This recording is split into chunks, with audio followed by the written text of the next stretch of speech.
¿Cómo están? Bienvenidos, bienvenidas, gracias por acompañarnos. Si esta es tu primera vez, de verdad que deseamos que estés disfrutando aquí con nosotros. Mi nombre es Marco, soy el pastor de Somos Vida y realmente es un placer poder tenerte aquí con nosotros. Estamos en una serie que hemos titulado Crónicas de la Cruz y que tiene que ver con estas distintas historias que se van dando en estos procesos. Veíamos al comienzo cómo se confabula todo esto para que se llegue a esta crucifixión de la cual hablábamos el domingo pasado. Y hoy día mi intención es que podamos continuar con estas crónicas. Pero algo particular que pensaba durante este tiempo y que tiene que ver un poco con lo que yo voy a estar compartiendo es que hay algo que nos sucede a cada uno de nosotros. Todos cuando en cierta manera comenzamos algún proyecto nuevo, ¿ok? Una aventura, una nueva relación, cualquiera sea. Todos creamos expectativas. No importa de qué país sea usted, no importa si usted es de la parte más del sur o más del Caribe, todos creamos expectativas. Cuando, por ejemplo, vamos a tener un hijo, ¿qué hacemos? Creamos expectativas. Incluso antes de saber el sexo, creamos la expectativa de qué va a ser, cómo va a ser.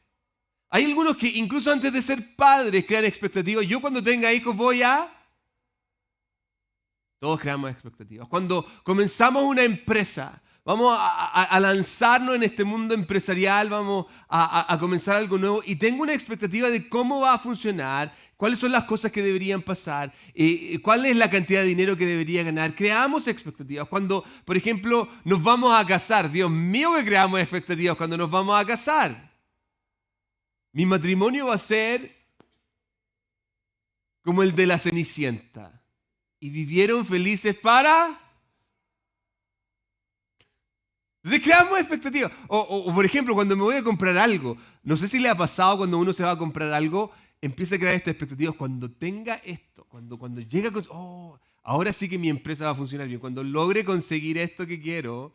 Porque en verdad, si hay algo que tú y yo tenemos, es que creamos expectativas. Ahora, algo que también nos pasa, algo que siento yo que también nos pasa, es que creamos expectativas cuando se trata de Dios. De hecho, hay una idea preconcebida de cómo y quién es Dios. Entonces, cada uno de nosotros, no importa el contexto espiritual que tú vengas en términos de cuánto es tu conocimiento, cuánto tú has aprendido, cuánto tiempo llevas en la iglesia, tengo una idea preconcebida de quién y cómo es Dios. Ahora, al observar las crónicas de la cruz, algo que tenemos que entender es que nosotros podríamos caer exactamente en este problema, en crear cierto tipo de expectativas. Hacernos, en cierta manera, una idea incorrecta de Dios, una idea incorrecta de su carácter, una idea incorrecta de cómo Él actúa. Ahora, para esto, mi intención es que podamos analizar lo que continúa después, porque algo que vimos la semana pasada es que explicamos todo lo que sucede con Jesús en términos de que Él muere en la cruz, pero al tercer día Él resucita y vence la muerte. Y quizás tú has escuchado la historia, conoces un poco todo el proceso que se da y las distintas circunstancias que se van dando. Jesús tiene un encuentro con sus discípulos, pasa bastante tiempo con ellos, ¿ok? Se aparece a más de 500 personas en distintas ocasiones. De hecho, hay una parte donde se nos explica cómo Jesús mismo restaura a Pedro, quien lo había negado 3 veces. ¿Ok? Pero en medio de todo esto llegamos a una parte final que nos describe Mateo de una manera bien interesante. Nos dice en el capítulo 28, versículo 19, por lo tanto vayan y hagan discípulos de todas las naciones. Bautícelos en el nombre del Padre, del Hijo y del Espíritu Santo. Enseñen a los nuevos discípulos a obedecer todos los mandamientos que le he dado. Y tengan por seguro, termina diciendo, que estoy con ustedes siempre hasta el fin de los tiempos. Interesante, este es un versículo muy conocido, Mateo 28, 19. Y en términos generales, dentro de lo que tiene que ver con la cultura cristiana o desde este mundo del cristianismo, tiene un nombre. Esto es conocido como la Gran Comisión. Esta es la Gran Comisión. Y la Gran Comisión viene con un mandato y con una promesa. Eso es lo que se nos da a través de la Gran Comisión. Se nos da un mandato y en este caso nos deja una tarea. Esta tarea implica algo que yo tengo que hacer, particularmente si soy un seguidor de Jesús. ¿Ok? Y este mandato, por sobre todas las cosas, lo que tenemos que entender es que requiere acción. No me puedo quedar paralizado. Como cristiano, no me puedo quedar como un observador. Por ejemplo, en un contexto como este, como cristiano, no puedo ser alguien que simplemente viene a la iglesia. El cristianismo requiere acción constante. Él nos dice, vayan, hagan, bauticen, enseñen. Son verbos que en cierta manera nos dan a entender esta idea de que tengo que moverme. Y esto es algo que obviamente se los dice a este remanente, pero también se aplica a nosotros. Ahora, en medio de esto también está esta idea de la promesa. Y la promesa es esta: no los dejaré. Esto es algo que en cierta manera nos debería dar aliento. Jesús termina diciendo que Él va a estar con nosotros. ¿Hasta cuándo? ¿Hasta fin de año? ¿Hasta que perdamos la fe? No, va a estar con nosotros hasta el fin del mundo, el fin de los tiempos. Ya lo que tenemos que entender es que no es solamente que Jesús iba a estar con este grupo de personas, sino que Él va a estar con nosotros también. Y de hecho lo vemos en el comienzo de la explosión que se da en medio de todo este contexto particular del comienzo de la iglesia. Y no solamente ahí, sino que Él sigue estando hoy con nosotros. No estuvo solamente en ese tiempo, sigue estando hoy día con nosotros. ¿Hasta cuándo? Hasta el fin de los tiempos. Ahora, en esta historia del comienzo o del nacimiento de la iglesia, vemos cosas bien increíbles. Cuando digo cosas increíbles, estoy hablando de cosas increíbles. Entonces quizás tú conoces la historia. Jesús al final en el libro de Hechos se nos empieza a narrar una serie de circunstancias particulares. Jesús termina hablando con sus discípulos y les dice, hey, esperen porque van a recibir poder y cuando el Espíritu Santo venga sobre ustedes y serán testigos en Jerusalén, en Judá y hasta el último de la tierra. Y Jesús se va. Quedan con esta promesa de que iban a ser empoderados y cosas comienzan a pasar. El capítulo 2 de hecho nos describe cómo reciben el bautismo del Espíritu Santo, comienzan a hablar en otros idiomas, comienzan a predicar, más de 3.000 personas se convierten en esa ocasión. Hay cosas increíbles. Ahora, cuando digo que son cosas increíbles, son cosas increíbles. Mire, esta es una de ellas, ¿ok? Hechos capítulo 3, versículo 1. Cierta tarde, Pedro y Juan fueron al templo para participar en el servicio de oración a las 3 de la tarde. En términos generales, ellos seguían yendo a la iglesia, ¿ok? Mientras se acercaban al templo, entraba siendo cargado un hombre cojo de nacimiento. Y este contexto es interesante. Justo cuando ellos van entrando, va entrando también un hombre, o van llevando a un hombre que es cojo ¿desde cuándo? ¿Qué quiere decir esto? Que todo el mundo conocía al cojo. De hecho, cuando era algo que él habitualmente hacía. Y nos va a explicar. De hecho, miren lo que dice. Todos los días lo ponían junto a la puerta del templo. La que se llamaba, la puerta hermosa. Para que pudiera pedir limosna a la gente que entraba. Interesante esto. Creo que ese era su medio de trabajo. Ese era su medio de conseguir dinero. Lo llevaban, lo sentaban y cada vez que la gente llegaba al templo, todo el mundo tenía que ver ¿a quién? Al cojo. De hecho, ¿cómo se le conoce a él en la Biblia como él? Usted lo dijo, no yo. Entonces, mi punto es que Este contexto es muy, muy particular e interesante. Todo el mundo conoce al cojo en verdad. De hecho, cuando no llegaba, preguntaban, oye, ¿qué le pasó al cojo?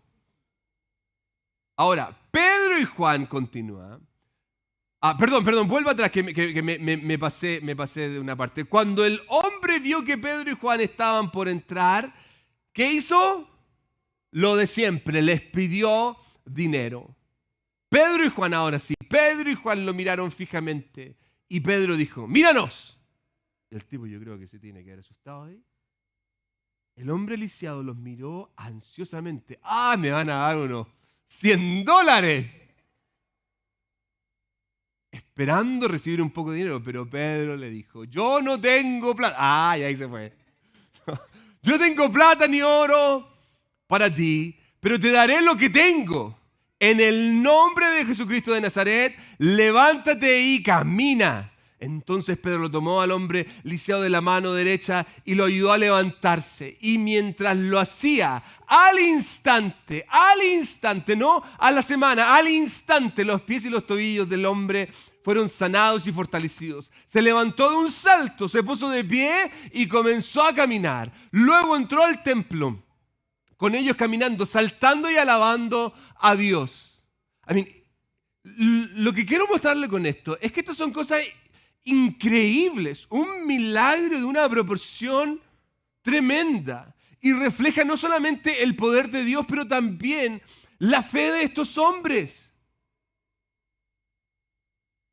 Imagínese que usted de pronto ve al cieguito que está pidiendo en la calle y usted le dice, no tengo plata ni oro, pero lo que tengo te doy, abre los ojos.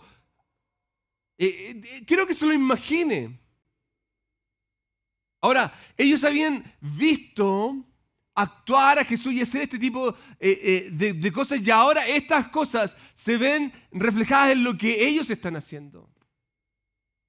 Y no solamente eso, sino que más aún eso que pasa ahí lleva a que la gente adorara a Dios. Porque cuando vieron al cojo que caminaba, todo el mundo se preguntaba qué pasó.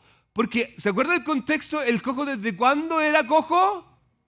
De nacimiento, todo el mundo lo conocía.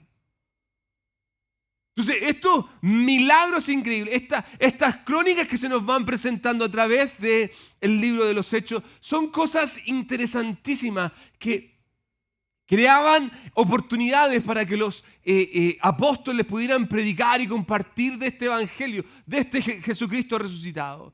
Y muchos llegaron a conocer a Cristo. De hecho, la iglesia explotó de una manera gigantesca en ese tiempo.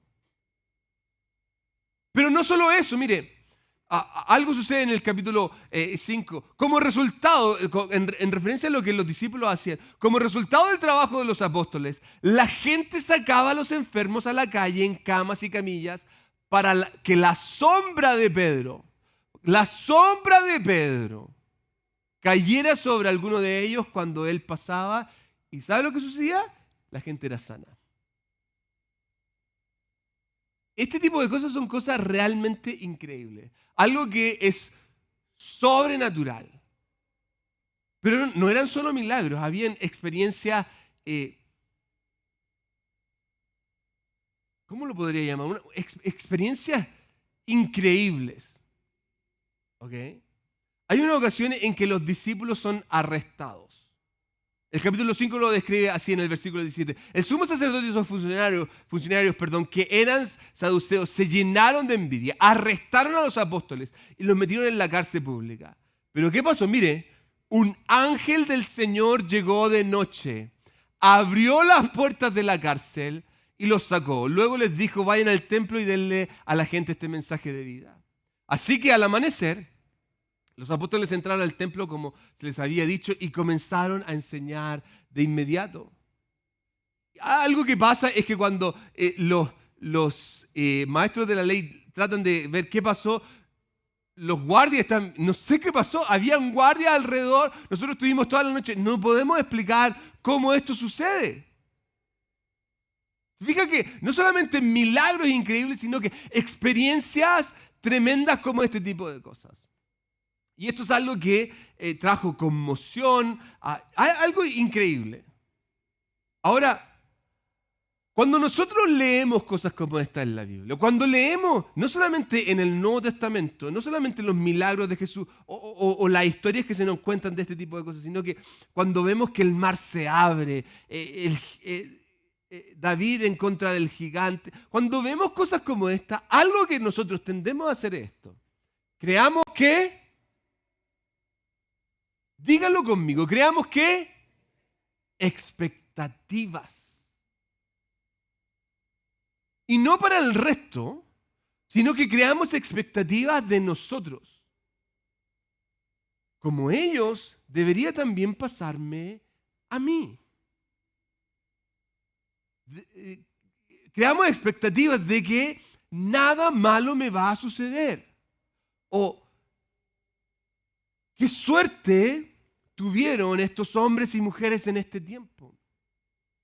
Pero quiero que entienda que la realidad muchas veces en este tipo de crónicas no es lo que nosotros pensamos. De hecho, destacamos lo conmovedor y omitimos lo desalentador. Tenemos la tendencia, a destacar aquello increíble. Tenemos la tendencia a destacar aquello sobrenatural. Y de hecho lo predicamos. Y alentamos a la gente, en medio de esto, yo voy a estar ahí y voy a ir contra el gigante. Y el Señor va a abrir el mar. Y el Señor va a mandar a sus ángeles a que nos quiten de la cárcel. Y es fácil hacerse una idea de que los apóstoles lo tenían fácil.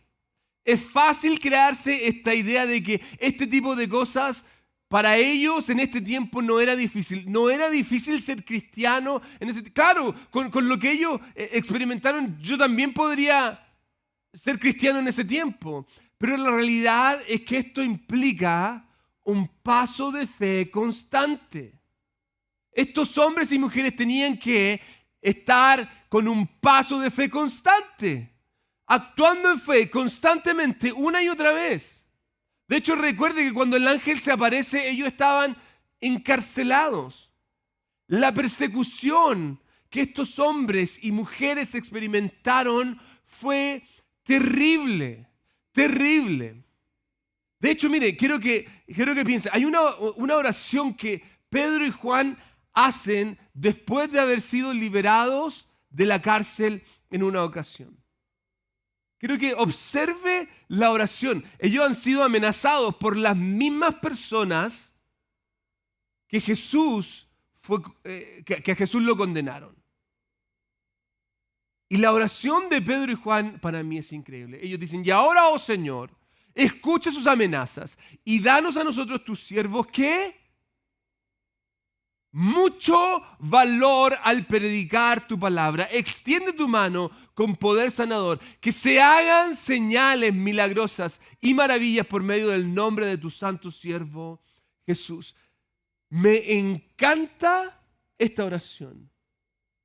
Porque ellos vienen saliendo de una circunstancia tremendamente difíciles. Esta oración implica y demuestra la actitud que esta gente tiene en un tiempo como este. No es, Señor, por favor, libéranos de los problemas. No es, ¿por qué Dios permite que este tipo de cosas pasen? No es una crítica, ¿se fija?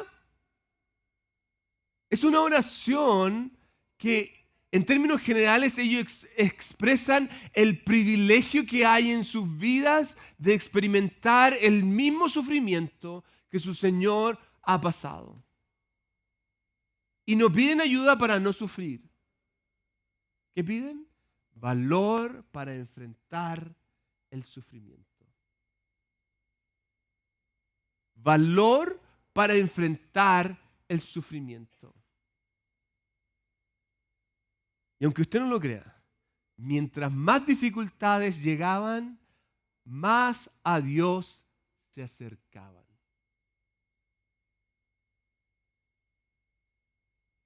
Y en cierta manera siento yo, esto es una opinión bien personal, que para la mayoría de nosotros, mientras más dificultades llegan, más nos alejamos de Dios. Miren, en el comienzo de la iglesia, en los primeros quizás 40, 35 años, todos los apóstoles, con excepción de Juan, fueron asesinados, fueron mártires. Todos. Experimentaron una persecución no solamente de los líderes religiosos, sino que llegó a un punto en que el imperio romano quería destruirlos. Quiero que se imagine la ciudad de donde usted viene, ¿ok? La ciudad, solamente la ciudad de donde usted viene. ¿Ya? Ahora, imagínese que por alguna razón al presidente Biden se le ocurrió destruir esa ciudad y destruir a todos los habitantes que vengan de esa ciudad. Ese es el concepto que deberíamos tener a la hora de pensar este grupo de cristianos que está enfrentando a este imperio romano. Una cuestión terrible. Había gente que si no negaba a Cristo y reconocía al César como Dios, ¿saben lo que hacían? Los tiraban al circo romano para que pelearan en contra de los leones y crear todo este espectáculo. Eran torturas. A los cristianos en estos tiempos los crucificaban, los llenaban de aceite y los prendían para iluminar los patios de Nerón. Pero nosotros nos quedamos con la expectativa de que el milagro y este tipo de cosas. Pero esto para mí es lo que más me sorprende de esta iglesia. Y tal cual como dice esta frase aquí, mientras más dificultades llegaban, más se acercaban a Dios. Quiero que entienda esto. Mi punto en medio de todo esto es el siguiente. El sufrimiento es igual a crecimiento.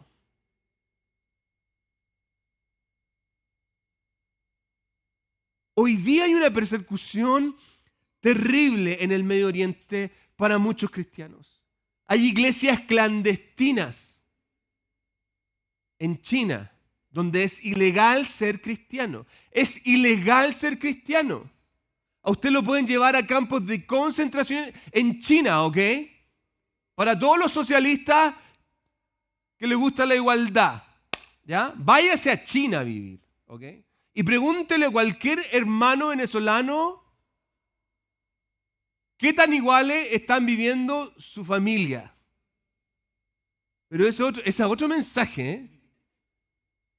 Pero mi punto es que hoy día, en estos países donde es ilegal, es condenado a muerte predicar el evangelio, ¿sabe lo que está pasando? La iglesia está creciendo de una manera increíble. Sufrimiento igual a quebrantamiento. Entonces, tú y yo tenemos que entender que mientras más se sufre, y en este caso dentro de la iglesia, mientras más sufrían, más se crecía. Y aquí hay un principio que nosotros tenemos que entender, porque mi quebrantamiento es parte de mi crecimiento. Y este mensaje, si usted es nuevo, afírmense los pantalones. Y si anda buscando, ven a Cristo y se te acabarán los problemas, llegó a la iglesia equivocada. Hay otras iglesias que predican, de hecho hay una que se llama Para de Sufrir. Yo no le estoy mintiendo. Para de Sufrir. Y yo veo el nombre de esa iglesia y digo, ¿de qué parte de la Biblia sacaron eso? Para de sufrir. Si el Salvador del mundo, para limpiarnos del pecado, tuvo que ¿qué? Sufrir. Pero muchas veces miramos los tiempos de dificultad y ¿qué queremos hacer nosotros? Queremos evadirlos. Y andamos buscando estas ideas de que un hijo del rey no puede pasar por problemas. Un hijo del rey no puede pasar por dificultades porque somos hijos del rey. El rey mismo fue asesinado y nosotros no queremos que nos toquen el dedito chico del pie. Creamos ideas como que Dios no quiere que pasemos por tiempos de dificultad. Esa es la idea que nosotros tenemos. Esa es la expectativa. Vengo a Cristo pensando que yo no debería pasar problemas, que a mí en todas las áreas me debería ir bien.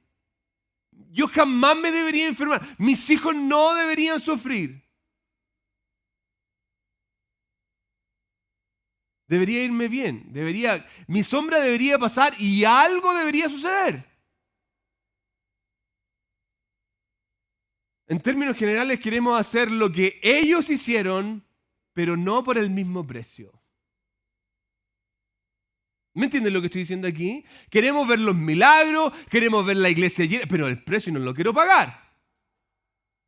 Estábamos hablando anoche con mi esposa, de vuelta a casa, y algo que decíamos, comentábamos esta idea de discipular a nuestros hijos. ¿Sabes lo difícil que es discipular a nuestros hijos? Porque en primer lugar tengo que pasar tiempo con ellos, tengo que dedicar tiempo única y exclusivamente para hablarles de Dios.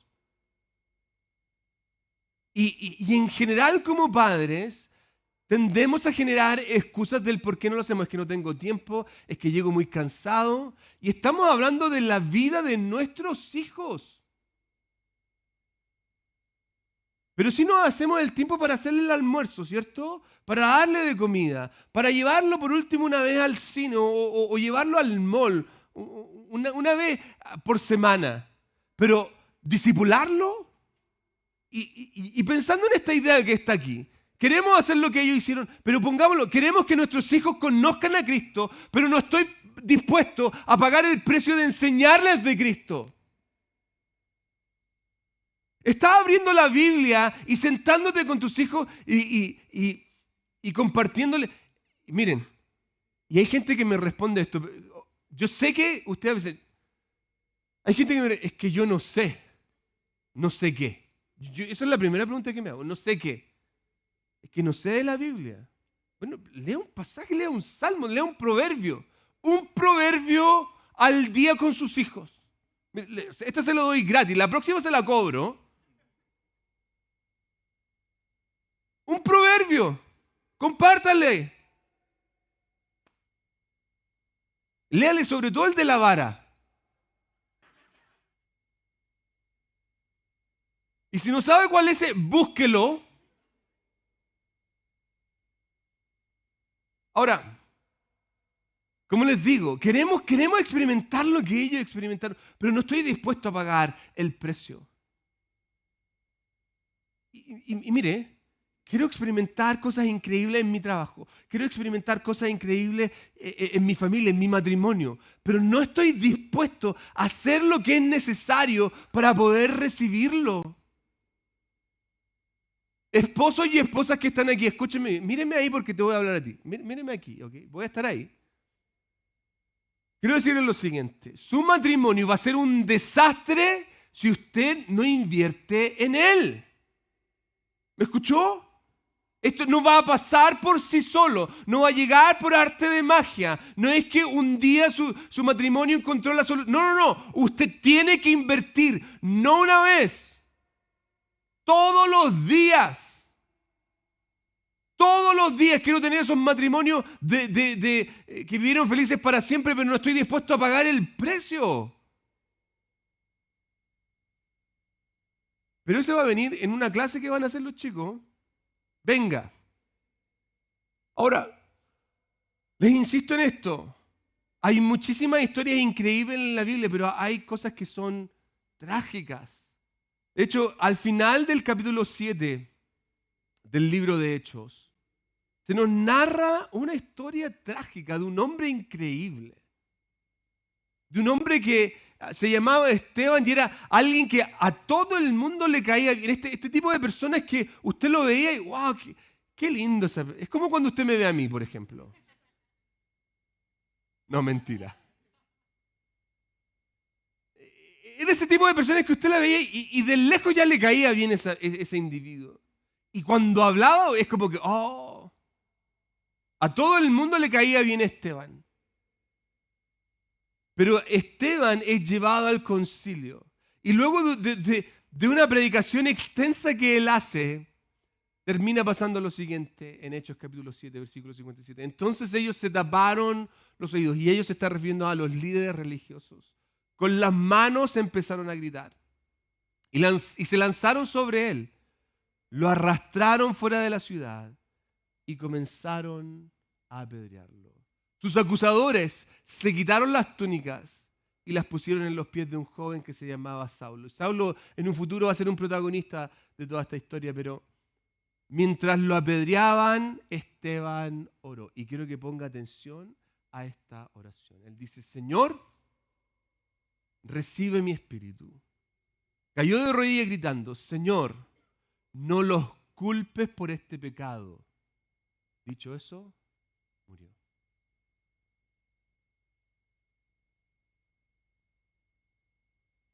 Uno podría preguntarse: ¿cómo Dios permitió esto? Pero Esteban tenía en su corazón, por sobre todas las cosas, hacer la voluntad de Dios, y para él esto no era pérdida, era ganancia. Es más, es tan interesante esto que, fíjense, al final de la oración: Señor, no los culpes, no les consideres esto como algo malo. Esteban fue la primera persona, el primer mártir que muere después de Cristo. Y este terrible acontecimiento, ¿sabe lo que llevó? A que la iglesia comenzara a crecer de una manera tal que hoy día nosotros somos reflejo de ella. Porque pasó de Jerusalén a Judea, a Samaria y hasta lo último de la tierra. Una explosión increíble que se dio de este movimiento. Entonces la pregunta que quiero hacer es: ¿quieres o quiero crecer? En mi propia vida, en esta crónica que yo estoy escribiendo de mi historia. Y quizá usted dice: no, lo que pasa es que yo soy católico.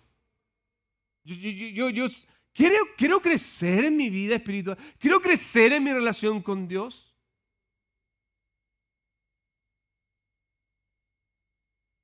Entonces tengo que responder la otra pregunta: ¿estoy dispuesto a sufrir?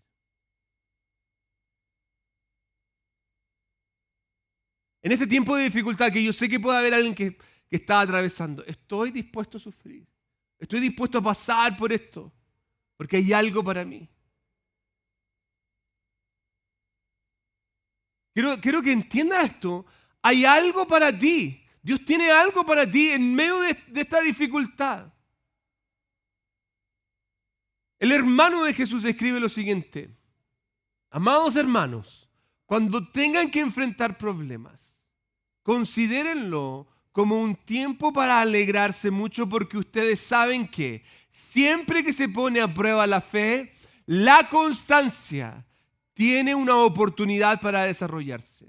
Así que dejen que crezca, pues una vez que su constancia se haya desarrollado plenamente, serán perfectos y completos y no les faltará nada. Esto no es algo que es un estorbo. Este problema no es un estorbo, es una oportunidad. Pero si quiere y no quiere pasar por este tipo de cosas, vaya a la iglesia que se llama Pare de Sufrir. Pero si no, entienda que mi sufrimiento es parte de mi crecimiento. Cierra sus ojos. Señor, en esta hora yo te doy gracias porque el sufrimiento de algunos en el pasado, Señor, se refleja en lo que hoy día nosotros experimentamos. Hubieron algunos que tuvieron que pagar el precio para que hoy día nosotros podamos tener este evangelio del cual compartimos.